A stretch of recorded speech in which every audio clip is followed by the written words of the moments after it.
오늘 먹여주신 하나님의 말씀은 전번 주에 이어서 사도행전 22장입니다.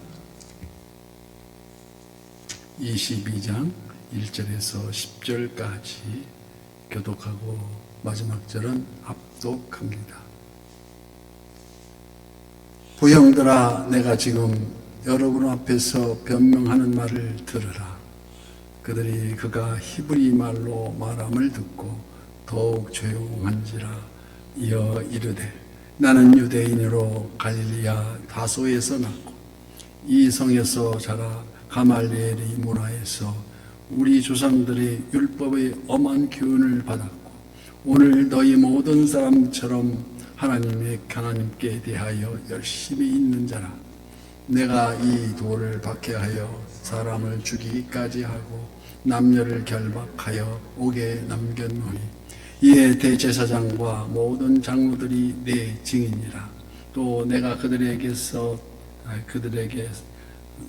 다메섹 형제들에게 가는 공문을 받아가지고 거기 있는 자들도 결박하여 예루살렘으로 끌어다가 형벌받게 하려고 가더니 가는 중 다메섹에 가까이 갔을 때에 오정쯤 되어 호련히 하늘로부터 큰 빛이 나를 둘러 비치며 내가 땅에 엎드려져 들으니 소리 있어 이르되, 사울아 사울아, 네가 왜 나를 박해하느냐 하시거늘 내가 대답하되, 주님 누구시니까 하니 이르시되, 나는 내가 박해하는 나사렛 예수라 하시더라.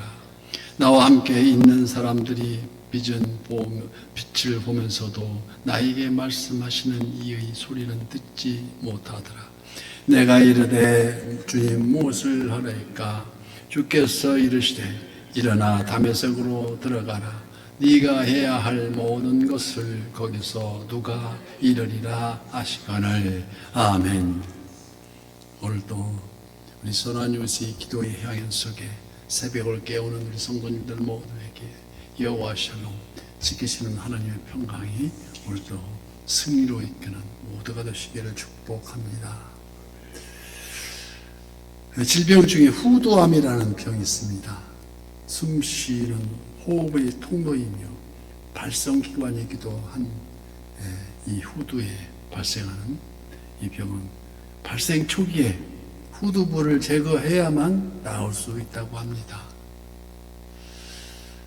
그런데 문제는 후두부를 제거할 경우에 그 사람은 영원히 목소리를 잃게 된다는 것입니다.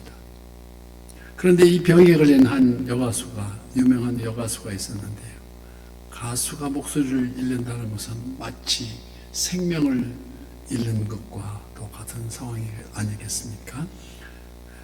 그런데 이 병에 걸린 한 그 여가수가 그 목소리를 잃는 것은 마치 생명인 것 같은 것을 잃은 것이었으므로 담당 의사는 수술하기 전에 그 가수에게 이렇게 조용히 권합니다. 마지막으로 하고 싶은 말이 있으면 하라는 것입니다. 이제 목소리를 낼 수가 없으니 그러자 한참 생각하다가 그 여가수는 눈물을 주르륵 흘리면서 이렇게 말합니다. 예수님 사랑합니다. 말 한마디로서 목소리를 영원히 감추었다는 그 사연입니다. 만일 우리가 이와 같은 상황이라면 어떤 말을 하였을까요? 오늘 본문을 통해서 사도 바울은 사납게 달려드는 무수한 군중들 앞에서 자기 변호의 중심은 오직 예수 그리스도였습니다. 예수는 구원자고 그리스도는 나를 구원하는 예수가 구원자라는 것을 확실히 하는 예수 그리스도. 오늘 본문을 통해서 사도 바울은 자기 변호의 중심은 오직 예수 그리스도였다는 것입니다. 우리도 언젠가는 더 이상 소리내어 말할 수 없을 때가 올 것입니다.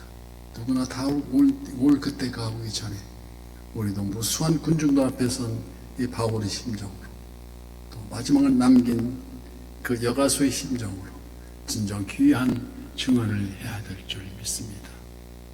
그렇다면 우리가 알아야 할 그 귀한 말은 무엇입니까? 바로 모든 인간은 희망을 저버린 죄인이라는 것입니다. 인간은 지혜를 가지고 있으나 완전한 지혜를 갖고 있지 못하기 때문에 모든 일에 끊임없이 무수한 의문을 갖고 있습니다. 그 의문 가운데 가장 중요하게 여기는 지금 자기 자신은 어떤 존재이며 마지막은 또 어떻게 될 것인가 하는 의문입니다. 인류 역사상 나타났던 수많은 지혜로운 자들이 있습니다.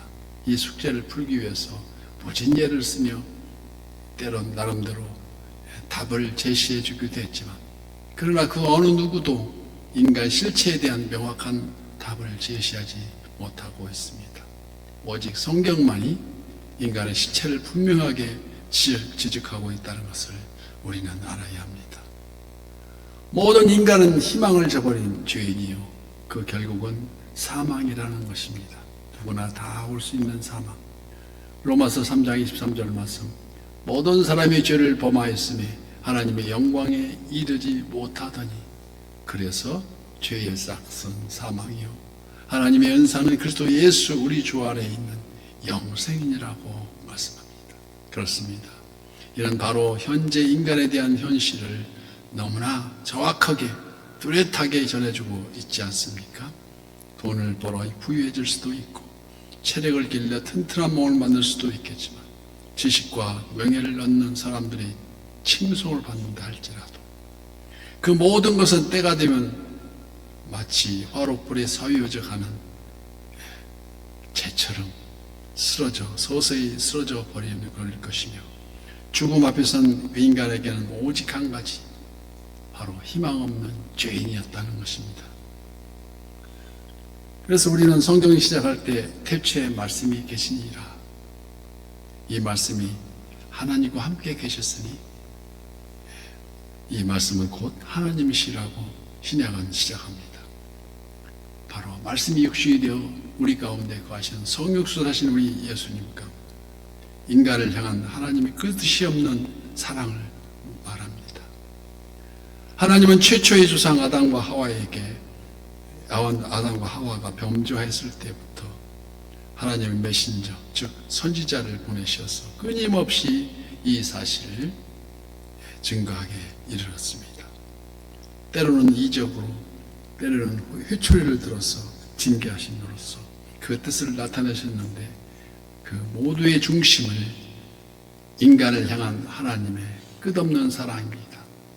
그래서 성경 말씀, 신구약의 모든 말씀을 압축해서 꼭 눌러짜면 한 줌의 사랑으로 나타난 주님의 피라고 할 수 있습니다. 이 감격적인 사실을 로마서 5장 8절 말씀은 이렇게 얘기합니다. 우리가 아직 죄인 되었을 때에 그리스도께서 우리를 위하여 죽으심으로 하나님께서 우리에게 대한 자기의 사랑을 확증하셨느니라고 말씀하십니다. 그래서 예수 그리스도 위에는 생명의 길이 없다는 것입니다. 베드로와 요한이 마침내 체포되어서 사내들인 공의 앞에 서게 되었을 때에 대제사장 안나스와 그의 세력들은 예수의 이름으로 말하지도 말고 가르치지도 말 것을 강권하여 위협하였습니다. 그러나 이에 대한 사도들의 단호한 위치, 어떤 말씀입니까? 다른 이로서는 구원을 받을 수 없나니 천하 사람 중에 구원을 받을 만한 다른 이름을 우리에게 주신 일이 없음이라고 말씀하십니다. 외정시대 일명 최권능이라 별명으로 불리우던 최봉석 목사님이 계셨습니다. 일본 경찰에게 쳐들려 몽둥이 찜질을 당하는데 고문을 당할 때마다 한 대 치면 예수, 다시 또 치면 천당, 예수 천당을 외치며 모진 고문을 참으셨다고 합니다.